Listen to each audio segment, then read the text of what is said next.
Parmi les révisions de chimie, il faut aussi penser à préparer l'épreuve des compétences expérimentales, le CE, par exemple ici avec la préparation de solutions, qui vont être la suite logique de tout ce qui a été fait avant.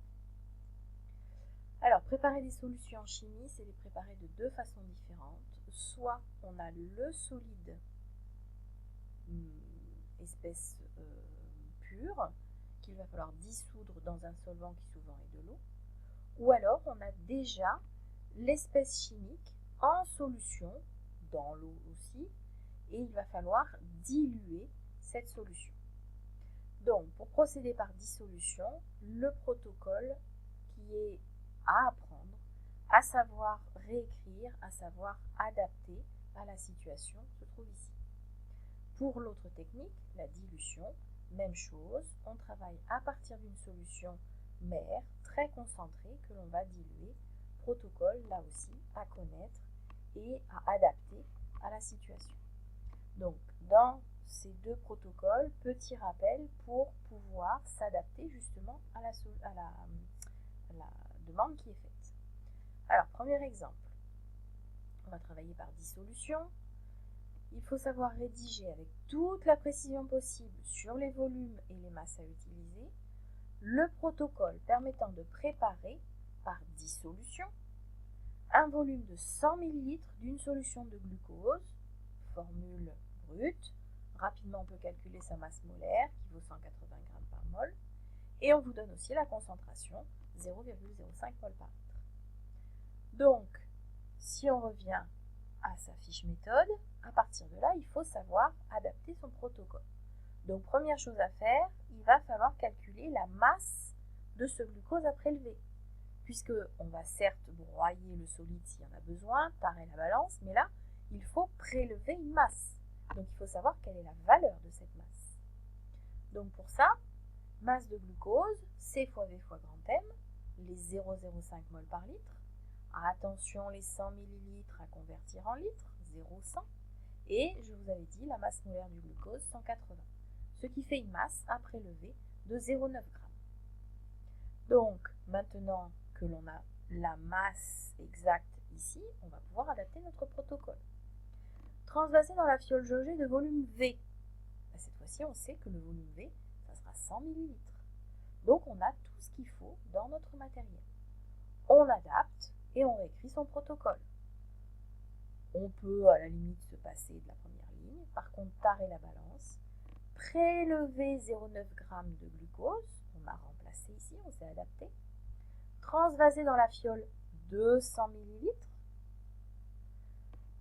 à l'aide d'un entonnoir, rincer l'ensemble à l'eau distillée, comme mis sur l'image ici, pour ne pas perdre de la matière. On remplit aux 3/4 avec de l'eau distillée. On agite pour dissoudre entièrement le solide. Et ensuite, on complète au trait de jauge avec les petites pipettes plastiques, pipettes simples, en mettant ses yeux au niveau ici du trait de jauge. Vous pouvez trouver des vidéos sur internet qui vous montrent ces dissolutions. Vous en avez sur Uniciel ou sur WebScience par exemple. Autre solution, par dilution d'une solution mère. Donc pour ça, il faut répondre par exemple à la question qui est posée ici. Préparer 50 ml d'une solution de concentration 1,0 fois 10 puissance moins 2 mol par litre à partir d'une solution de concentration 5,0 fois 10 puissance moins 2 mol par litre. Donc une solution qui est plus concentrée que celle que l'on veut fabriquer. Donc pour ça, on reprend sa fiche méthode, transvaser un peu de solution mère, on sait ce que c'est, on rince la pipette, on remplit au trait de jauge une pipette de volume VM. Donc cette pipette, pour le moment, je ne sais pas laquelle je vais choisir. Donc pour ça, on a besoin du rappel qui est ici pour trouver quelle est la pipette qu'il va falloir utiliser. Donc on nous dit une dilution au 10e exemple. Donc le 10e, ce qui est indiqué là, c'est ce qu'on appelle le facteur de dilution. Ici, la solution mère 5,10 puissance moins 2 est 5 fois plus concentrée que la solution que l'on doit préparer, la solution fille, à 1,0 fois 10 puissance moins 2. Facteur de dilution, il se trouve assez rapidement. Souvent, c'est même 10. On ne se complique pas, vous complique pas la vie, on va assez vite trouver le facteur de dilution. Donc à partir de là, comment on fait pour trouver? Donc facteur de dilution, 5 10 moins 2 divisé par 1,0 fois 10 moins 2, ça fait 5. Et ce rapport entre les concentrations, c'est le même entre les volumes. Donc si ici on doit préparer 50 ml de solution fille, on va prendre une fiole jaugée de 50 ml et il nous manque la pipette jaugée qui est dans le même rapport que l'on a trouvé ici, 50 divisé par 5, 10 ml. La solution fille est 5 fois plus diluée. On utilise un volume de solution mère 5 fois plus petit que le volume à préparer. À partir de là, on recopie son protocole, transvase un peu de solution mère dans un petit bécher, on rince la pipette, cette fois-ci on sait quel est le volume de 10 ml avec la solution mère. Ensuite, une fois qu'elle est rincée, on remplit jusqu'au trait de jauge la pipette, on transvase dans la fiole jaugée de 50 ml.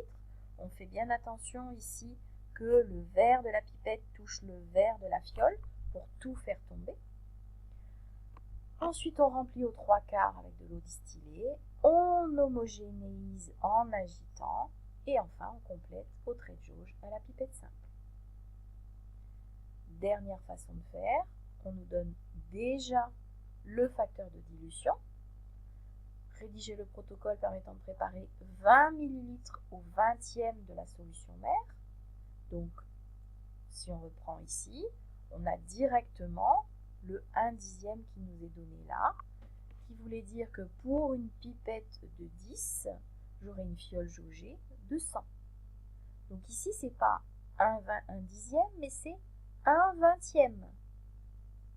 Donc, on fait son petit calcul. Le facteur de dilution, c'est 20. Si on a une fiole jaugée de 20 ml, la pipette jaugée sera 20 fois plus petite. 20 divisé par 20, 1 ml. On réécrit son protocole, transvaser, rincer, remplir la pipette de 1 ml, introduire dans la fiole de 20 ml, remplir, homogénéiser, compléter jusqu'au trait de jauge.